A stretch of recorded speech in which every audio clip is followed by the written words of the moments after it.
I found that nothing in life is worthwhile unless you take risks. Nothing. Nelson Mandela said, "There is no passion to be found playing small and settling for a life that's less than the one you're capable of living."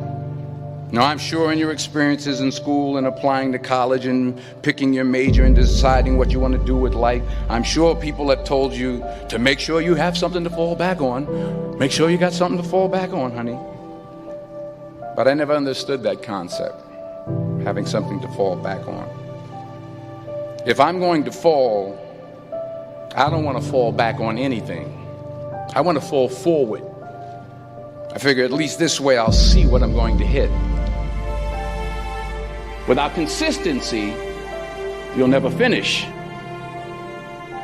So do what you feel passionate about. Take chances. Don't be afraid to fail. There's an old IQ test, was 9 dots, and you had to draw 5 lines with a pencil within these 9 dots without lifting the pencil. The only way to do it was to go outside the box. Don't be afraid to think outside the box. Don't be afraid to fail big, to dream big. But remember, dreams without goals are just dreams. Reggie Jackson struck out 2,600 times in his career, the most in the history of baseball. But you don't hear about the strikeouts. People remember the home runs. Fall forward. Thomas Edison conducted 1,000 failed experiments. Did you know that? I didn't know that. Because the 1,001st was the light bulb. Fall forward. Every failed experiment is one step closer to success. You've got to take risks, and I'm sure you've probably heard that before, but I want to talk to you about why that's so important. You will fail at some point in your life. Accept it. You will lose. You will embarrass yourself. You will suck at something. There's no doubt about it. And I know that's probably not a traditional message for a graduation ceremony, but hey, I'm telling you, embrace it, because it's inevitable.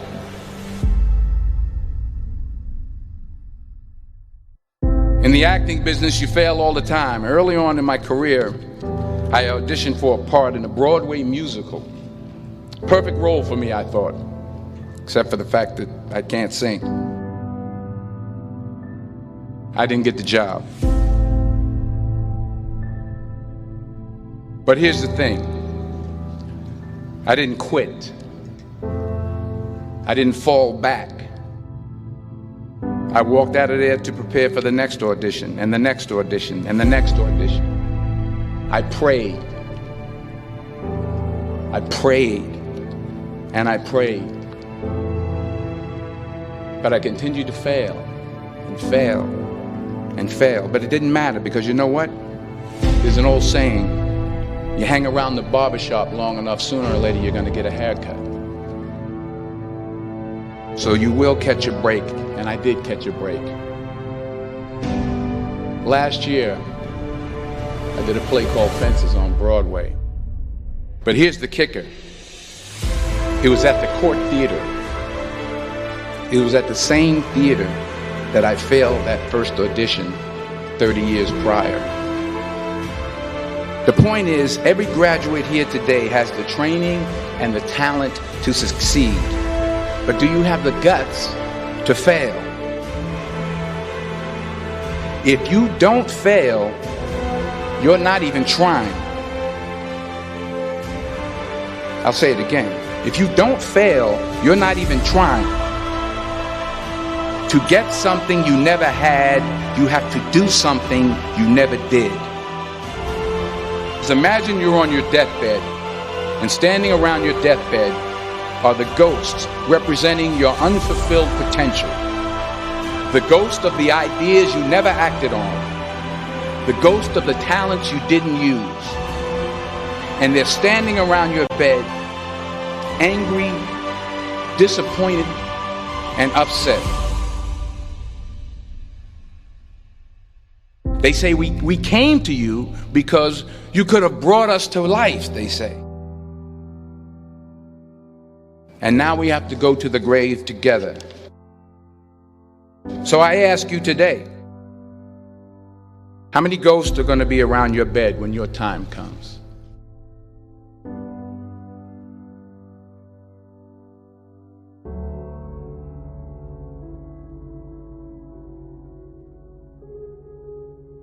I just got back from South Africa. It's a beautiful country, but there are places there with terrible poverty that need help.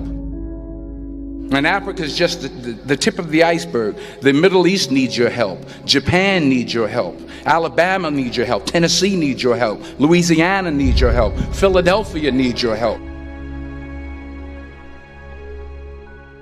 The world needs a lot, and we need it from you. We really do. We need it from you young people. I mean, I'm not speaking for the rest of us up here, but I know I'm getting a little grayer. We need it from you, the young people, because remember this. You got to get out there. You got to give it everything you got, whether it's your time, your talent, your prayers, or your treasures. What are you going to do with what you have? I'm not talking about how much you have. Some of you are business majors, some of you are theologians, nurses, sociologists, some of you have money, some of you have patience, some of you have kindness, some of you have love, some of you have the gift of long suffering. Whatever it is, whatever your gift is, what are you going to do with what you have? All right, now here's my last point about failure. Sometimes it's the best way to figure out where you're going. Your life will never be a straight path. I began at Fordham University as a pre-med student. I took a course called cardiac morphogenesis. I couldn't read it, I couldn't say it, I sure couldn't pass it. So then I decided to go into pre-law, then journalism. And with no academic focus, my grades took off in their own direction. I was a 1.8 GPA. And the university very politely suggested that it might be better to take some time off. I was 20 years old. I was at my lowest point. And then one day, and I remember the exact day, March 27th, 1975, I was helping my mother in her beauty shop. My mother owned a beauty shop up in Mount Vernon. And there was this older woman who was considered one of the elders in the town. And I didn't know her personally, but I was looking in the mirror, and every time I looked at the mirror, I could see her behind me, and she was staring at me.